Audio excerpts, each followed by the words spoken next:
চট্টগ্রামে ঈদুল আজহার আগে বস্তা প্রতি লবণের দাম বেড়েছে 50 থেকে 60 টাকা। চামড়া সংরক্ষণের গুরুত্বপূর্ণ এ কাঁচামালের দাম বাড়ায় প্রভাব পড়তে পারে কাঁচা চামড়ার দামের উপরেও। মিল মালিকরা বলছেন, বৈরী আবহাওয়ায় উৎপাদন কমেছে, তাই বেড়েছে লবণের দাম। এ নিয়ে আরও জানাতে চট্টগ্রাম থেকে যুক্ত হচ্ছেন শোয়েব রহমান। শোয়েব, লবণের দাম বাড়ার পেছনে কি কোনো সিন্ডিকেট আছে কিনা এবং কি বলছেন সংশ্লিষ্টরা?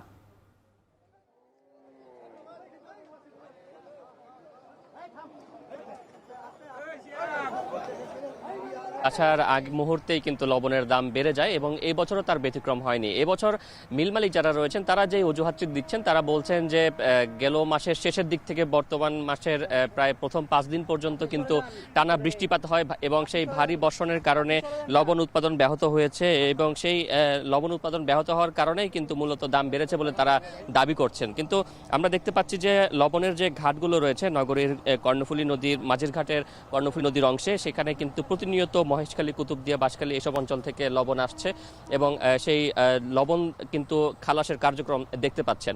এবং আজকের যেই ব্যবসায়ীদের সাথে কথা বলে আমরা জানতে পেরেছি, মিল মালিকদের সাথে কথা বলে যেটুকু জেনেছি যে কিছুদিন আগেও যেই লবণ প্রতি বস্তায় 750 থেকে 800 টাকা বিক্রি হচ্ছিল, সেটি কিন্তু এখন 800 থেকে 850 টাকা দরে বিক্রি হচ্ছে। অর্থাৎ প্রতি বস্তায় কিন্তু 50 থেকে 60 টাকা পর্যন্ত দাম বেড়েছে বলে তারা জানিয়েছেন। এবং যেহেতু এই লবণের দামটি মূলত চামড়ার দামের সঙ্গে আড়তদাররা, চামড়ার ব্যবসায়ীরা সমন্বয় করে থাকেন, সেই ক্ষেত্রে যদি লবণের দিকে খরচ বেড়ে যায়, সেক্ষেত্রে তারা কিন্তু চামড়া কেনার সময় অনেকটা কম দামে চামড়া কেনার চেষ্টা করবেন, যেটির প্রভাব পড়বে মৌসুমী ব্যবসায়ীদের উপরে, যারা কোরবানের সময়টাতে মূলত পাড়া মহল্লা থেকে চামড়া সংগ্রহ করেন। এবং তাদের কিন্তু প্রতি বছরের একটি অভিযোগ যে তারা কাঙ্ক্ষিত দাম বা সরকার যে দাম নির্ধারণ করে দেন সেই দামে চামড়া বিক্রি করতে পারেন না। তো এবছর যদি লবণের দাম এভাবে বৃদ্ধি পায়, সেই ক্ষেত্রে সেটির প্রভাব কিন্তু সরাসরি চামড়ার দামের উপরও পড়বে নিঃসন্দেহে।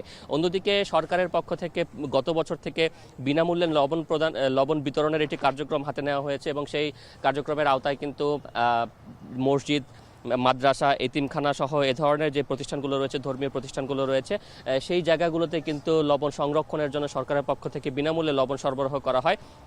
এবং দাম বৃদ্ধি হলে কিন্তু সেখানেও লবণের পরিমাণে বা সরবরাহ বা বরাদ্দের পরিমাণটা কমতে পারে, কারণ সরকার কিন্তু টাকার মূল্যে সে বরাদ্দটা দেয়।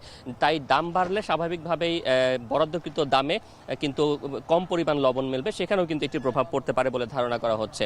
এবং অন্যদিকে যদি বলি যে এই লবণের সাথে সাথে চামড়া সংরক্ষণের যে প্রস্তুতি, সেই প্রস্তুতি কিন্তু এর মধ্যে শুরু হয়েছে এবং সরকারের পক্ষ থেকেও বিভিন্ন জায়গাতে লবণ সরবরাহের জন্য মিল মালিকদের সাথে কথা বলা হয়েছে এবং সরকার একটি মূল্য নির্ধারণ করেছেন।